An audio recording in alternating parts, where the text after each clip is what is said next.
Make nodes. Very simple really. Make vector, make color. They just take three scalar inputs and output either a vector or a color. You see, in a way, the make vector node is little different to the constant vector node. Obviously here, the constant vector node, you enter values for the vector. Look, I could do exactly the same here with the make vector node. By putting in 1, 1, 1, I've now got the same thing.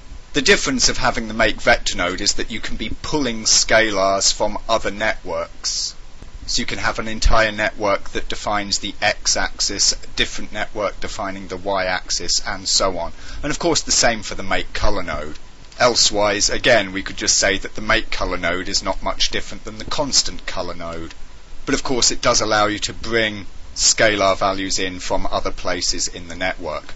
So I could have something like a crackle and a crumple here, and I could be bringing the alpha from the crackle to be my green channel, the alpha from the crumple perhaps being my red channel. And you can see that you start to get interesting combination effects of things going on that way.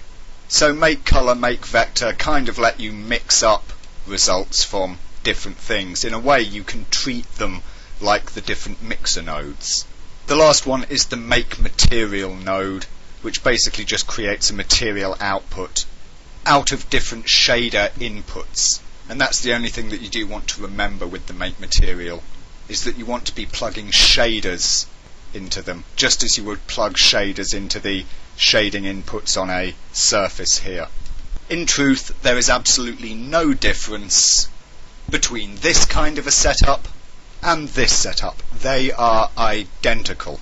The difference by using the make material node is that you can then of course take the material that you have made out of these shaders in order to use material mixers, material switch, and so on and so forth.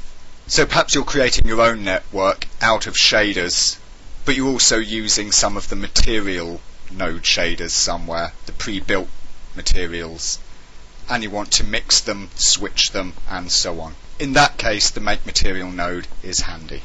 And there you go, those are the make nodes. Split nodes, which you can get from TrueArt's node library, basically just do the opposite thing. Splits these data types down into their component parts. It's not at all uncommon to bring them into use along with make nodes in a network, as you might be pulling different color components from different sub-networks, and then of course making final color outputs as a mix of those.